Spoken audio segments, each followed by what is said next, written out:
Bienvenidos a la primera clase en esta aula virtual de gestión de la diplomatura en gestión de recursos humanos. Esta primera clase le queremos destinar a hablar sobre lo que es conflicto, lo que terminaremos viendo lo que es negociación, pero queremos esta primera y segunda clase profundizar en lo que es concepto de conflicto. Así que para comenzar, bueno, antes que nada me presento, soy el profe Eduardo Paliza. Estamos con el profe Diego y entre los dos haremos bueno, todo el cursado, este primer cursado, y mantendremos bueno, durante todo el año. ¿Cuál es el objetivo de esta primera clase?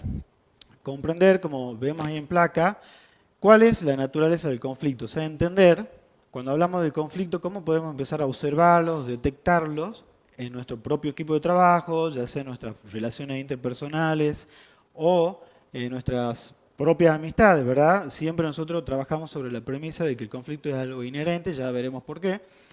En segunda medida, ver cuáles son las posibles causas que están generando al conflicto, conocer cuáles son las distintas etapas por las cuales se atraviesan para que sepamos en qué momento tenemos que intervenir y detectar cuáles son esas primeras señales para empezar a gestionarlo. En la siguiente imagen que tenemos en placa, por ejemplo, en un pequeño ejemplo aparece una situación de reunión de trabajo donde evidentemente están debatiendo, trabajando bueno, un tema, pero lo que aclara, se aparece ahí como una pequeña tensión, ¿verdad?, entre dos de ellos, y la persona que está enfrente, bueno, de anteojos, como que está fuera de situación, seguramente está tenso, está enojado, no quiere emitir alguna opinión, está como fuera de la situación. Es como que las dos personas están como dominando de alguna manera la relación, como un juego de poder ahí dentro de este mismo... o sea, a primera instancia podemos inferir que este equipo de trabajo no está siendo productivo, ¿sí? Esa es la idea, de ver cuáles son los resultados para ver cómo empezamos a trabajar sobre el desempeño de un equipo y cuándo un conflicto podemos gestionarlo y cuándo hay que evitarlo. Veamos cuáles son los síntomas y las señales. En primer lugar, aparece el desgaste en las relaciones interpersonales, lo que aparecía en la imagen. Aparecen rencores, ya aparecen cuando hay un compromiso emocional, ¿verdad? Ya suele generar bueno, mal humor, fricciones entre los miembros o entre algunos de ellos. Hay un trabajo mal realizado que se lo hace por desgano, por alguna insatisfacción laboral, pérdida de tiempo de trabajo, ¿verdad? No, uno pierde el foco, la concentración de lo que viene haciendo porque uno está más pendiente de ese problema. Hay bajo desempeño, desaprovechamiento de los propios recursos o incluso se tiende a perjudicar de alguna manera los propios recursos del trabajo. Errores en las tomas de decisiones. Cuando uno ya hay un compromiso emocional del conflicto, uno ya el análisis de esa situación ya no tiende a ser tan objetivo y pierde el manejo de la situación. Por ende, las decisiones que se tomen también no van a ser asertivas. Y por último, el mal clima de trabajo. Son pequeñas señales que ya nos están indicando algo sobre un mal funcionamiento o un desempeño de un equipo de trabajo. Distinto sería, por ejemplo, en esta placa, un grupo, un conjunto de remadores donde se ve que el manejo del tiempo, el manejo de la sincronización, hay un objetivo de trabajo común, hay una sincronicidad que a la clara se ve que hay un buen trabajo. No quiere decir que no haya conflictos, pero simplemente que está mejor gestionado o llevado, ¿sí? Así que, bueno, para empezar a meternos un poquito más en fondo, ¿cuáles son los conceptos? Empezaríamos a hablar sobre, primero, cuáles serían la etimología de la palabra. Bien, perfecto. La etimología de conflicto viene del latín conflictus, por lo cual se unen dos palabras que sería con, diría lo que es la convergencia o unión, y después flictus, que vendría de golpe o choque. Entonces, vamos a trabajar con distintas definiciones de conflicto. Primero vamos a analizar esta definición en donde vemos que el conflicto es una tensión que surge cuando ciertas aspiraciones, metas, valores, opiniones o intereses de dos o más personas o grupos se contraponen o excluyen entre sí. ¿Bien? Esa es la primera definición con la cual vamos a trabajar. Y segunda definición será la que utilizaremos de Stephen Robbins, por la cual ahora en vez de tensión, él la define como un proceso que se inicia cuando una parte percibe. Fíjense que ahora ya se está teniendo en cuenta lo que es la percepción, que más adelante lo vamos a ver cómo influye. Una de las partes percibe que la otra ha afectado de manera negativa o que está a punto de afectar de manera negativa alguno de sus intereses. Bien. Para entender también un poco el concepto de conflicto, ¿por qué hablamos de bueno, que algo inherente? Es porque bueno, ha atravesado distintas etapas del estudio, ¿verdad? Ha sido un objeto de estudio el conflicto en las relaciones humanas. Veamos cuáles serían esas tres corrientes. Tenemos el enfoque tradicional, tenemos el enfoque de las relaciones humanas y tenemos el enfoque interactivo. Bien, el primer enfoque, que sería el tradicional, fíjense aquí en la placa figura como una connotación negativa. El conflicto era sinónimo de violencia, al mismo tiempo había que evitarlo, también era considerado dañino para los grupos y se debían atacar sus causas, es decir, la mala comunicación o la falta de confianza. Este enfoque fue propio de la década del 30, entre el 30 y el 40. ¿Okay? Sí, es un enfoque que aparece la idea de esto de que la connotación negativa, como también veíamos en lo que es la etimología de la palabra, que tiene algo como un choque, como un encuentro que genera un golpe. Esta primera etapa, bueno, tenía esa connotación que ya veremos cómo evoluciona también en el tiempo. En la segunda Bien. etapa, que es la etapa que le llamamos de las relaciones humanas, que está caracterizado entre la década del 40 y del 70, el conflicto era tomado y es tomado como un fenómeno natural, como algo que inherentemente hace a la constitución de un grupo, de un equipo de trabajo, y no solo de un equipo de trabajo, sino también a la persona, a uno mismo.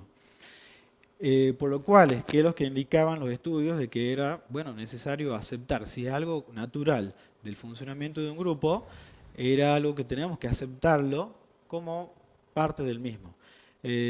Al aceptarlo, decir, bueno, esto ya forma parte, no podemos eliminarlo. Ya ahí nos va diciendo, nos va dando una pequeña guía a qué tenemos que hacer en relación al conflicto.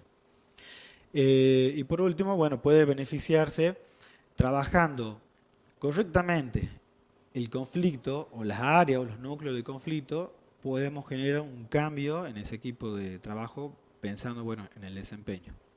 Bien, después, a partir de 1970 en adelante, el conflicto ya es considerado como innovación, crecimiento, cambio, y fíjense cómo fue evolucionando el concepto a través del tiempo, que ahora, en vez de evitarlo, el líder tiene que promoverlo. Muchos líderes, ya veremos ejemplos también, muchos líderes serán evaluados en cuanto tengan esa capacidad de promover el conflicto. Y al mismo tiempo aquí, a partir del 1970, como les decía, ya se empieza a clasificar el conflicto en aquellos que son funcionales y los que son disfuncionales. Sí, acá es muy interesante esta parte de cuando pensamos en un perfil de líder, cuando pensamos en entrevistamos o trabajamos con el desarrollo de las habilidades gerenciales, un jefe o un puestos, cargos jerárquicos, cómo tienen la capacidad de resolver esos conflictos, la lectura, y no intentar evitarlo, o esto de poder, la habilidad de poder estimular un debate o abrir a la participación, Distinto sería alguien que, un perfil de un líder que evite por ahí el conflicto, la confrontación entre los miembros, porque sabe que eso de alguna manera no lo puede manejar. Entonces, cuando esto también nos sirve, cuando hacemos en la parte de selección, cuando hacemos evaluaciones, de lo vital que es el manejo del conflicto, bueno, en un líder. También hay que tener herramientas para evaluarlo. Bien, perfecto. Seguimos entonces hacia la clasificación que hablábamos. Entonces tenemos los conflictos que son funcionales, ¿m? Los cuales se consideran constructivos, ¿bien? Cuando estos apoyan las metas del grupo y mejoran su desempeño, ¿m? En contraposición a cuando los conflictos son considerados disfuncionales, es decir, que estos dificultan el progreso del grupo, ¿no? Esta clasificación no solamente la vamos a ver ahora, sino que a lo largo del módulo siempre vamos a analizar al conflicto en cuanto a su rol funcional o disfuncional. Es decir, ¿está ayudando a que sea algo constructivo para el grupo o está siendo destructivo para el mismo? Bien, entonces esta clasificación es importante. Exacto. Sí, esa es la idea de que podamos diferenciar como un concepto importante cuándo es funcional, si decimos que, bueno, que ya es algo inherente, que ya es parte del equipo. Bueno, cuando sabemos que esto nos sirve y cuándo esto no sirve, esa es la idea de empezar a, por ejemplo, lo que dice en esta placa, cuando analicemos un conflicto tenemos tres patas, digámoslo así, tres puntos donde tenemos que analizar. Primero, la tarea. Segundo, la relación y los procesos, como para ver en cuál de esos focos está generando conflicto. Esto es lo que va a determinar si es funcional o no es funcional. Bien, cuando el tipo de conflicto está enfocado en la tarea es porque se refiere al contenido o a las metas del trabajo. Bien, cuando está enfocado en la relación, el conflicto se encontrará dentro de las relaciones interpersonales. Y por último, cuando el conflicto sea propio de los procesos, será porque se refiere a cómo se hacen las cosas, cómo deben hacerse. Bien. Exacto, esto ya por ahí nos va dando un indicador de, a ver, ¿qué estamos mirando cuando tenemos un problema? Estamos mirando las tareas, o sea, el objetivo o el contenido del mismo, estamos hablando de la forma de hacer las cosas, que tiene que ver con la cultura de trabajo de un lugar, de una institución, de una empresa, valores, o estamos hablando de un conflicto interpersonal, que ya hay roce entre los miembros del mismo, como para ir empezando a leer un poquito más profundo lo que es un conflicto. Bien, pasamos a la próxima placa entonces. Ok. Aquí lo que figura serían los niveles de conflicto. Ya un poco estuvimos hablando de lo que serían los conflictos a nivel personal, pero también hay que considerar que intrapersonalmente, cuando entran en juego las necesidades personales, ¿bien? Muchas veces nosotros lo vemos desde nuestra formación como psicólogos, podemos considerar algunos momentos en los que el conflicto se encuentra dentro de la persona misma. ¿Ah? Ya tiene un problema, por ejemplo, quizás antes de llegar a su lugar de trabajo le sucedió algo a nivel familiar o le sucedió algún inconveniente antes de llegar y eso ya influye en la personalidad de esta persona, o sea, cómo va a predisponerse a ese día. Claro, que es algo que generalmente se habla en el trabajo, esto, bueno, los problemas quedan afuera, los problemas personales quedan afuera, no los traigamos al trabajo. Bueno, a veces eso pasa o no pasa, es difícil por ahí esta delimitación, cuando yo no me siento mal o estoy de mal humor porque me pasó algo, cómo transfiero eso, obstaculiza en el trabajo mío y del otro también. Claro, perfecto. Entonces, ese es el primer nivel de conflicto, ¿ah? A nivel intrapersonal. El segundo nivel sería a nivel interpersonal, ¿ah? Cuando dos o más personas son incompatibles o sus personalidades chocan por oposición de intereses. Bien, ahí ya estamos viendo cuando entra en juego, como dice, dos o más personas o grupos, bien, que se genera ya una incompatibilidad. Perfecto. Y después el intergrupal, que sería cuando varios grupos, que puede darse mucho en las organizaciones, cuando está determinado, por ejemplo, el grupo de ventas, el grupo de producción, el grupo de mantenimiento, cada uno tiene sus propios intereses y hay veces que a nivel gerencial no se establece una forma que sea beneficiosa para todos. Entonces, de esa forma, estamos incurriendo en posibles conflictos.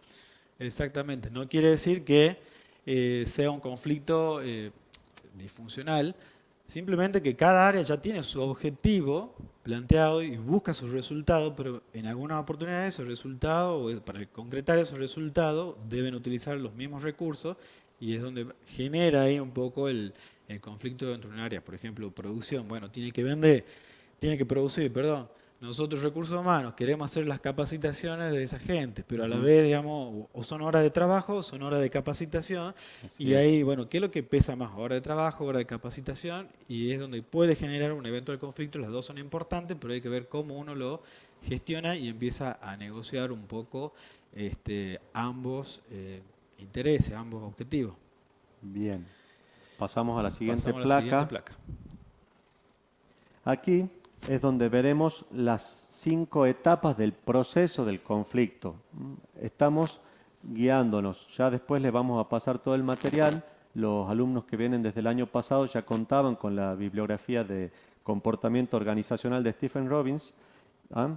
Y aquí, dentro del capítulo de conflicto, vemos estas etapas del proceso, la cual la primera etapa sería por oposición o incompatibilidad potencial, la segunda cognición y personalización, la tercera se enfocaría en las intenciones, la cuarta en la conducta o comportamiento y la quinta en los resultados. Bien, vamos a pasar entonces a la primera de ellas. Bien, ¿a qué se refiere la oposición o incompatibilidad potencial? Habla de que tienen que existir ciertas condiciones previas, como ser la comunicación, la estructura o las variables personales, por las cuales un conflicto puede, digamos, llevarse a cabo. No siempre que estas condiciones existan van a dar lugar a un conflicto, pero sí o sí cuando un conflicto se produce es por alguna falla en estas tres condiciones previas, en alguna de estas tres.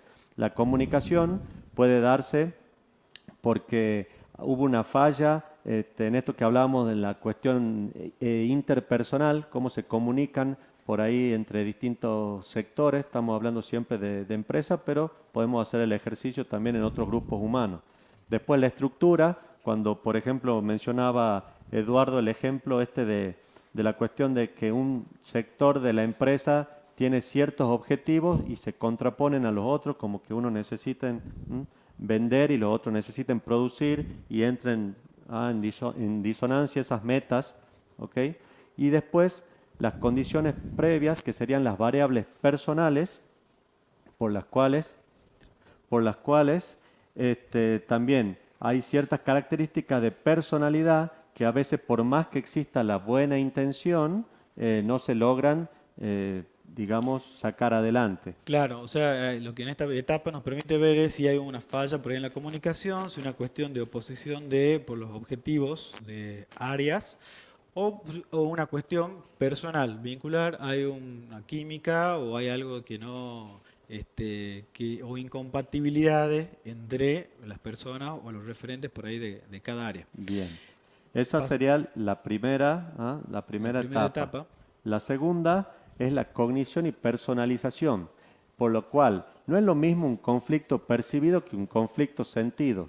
Conflicto percibido se refiere a cuando uno entiende que por alguna de las características que mencionamos recién podría darse un conflicto, pero esto no significa que ya entren las emociones en juego. Cuando entran las emociones en juego y empieza a afectar la relación, es que tenemos el conflicto sentido.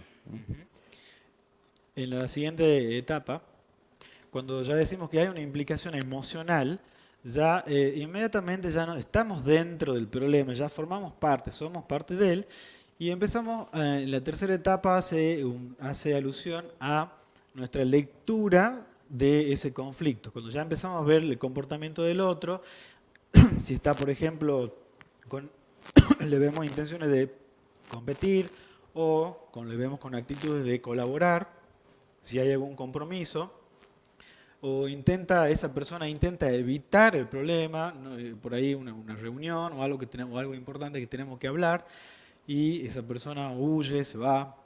Ya inmediatamente nosotros empezamos a leer un poco la lectura de cuál es la posición que está adoptando la otra persona o el grupo en relación al objetivo. Eh, lo Bien. que, claro, bueno, siempre se espera, bueno, que haya un nivel de compromiso del otro lado, pero hay que ver si el otro también percibió que existe el conflicto. Exactamente.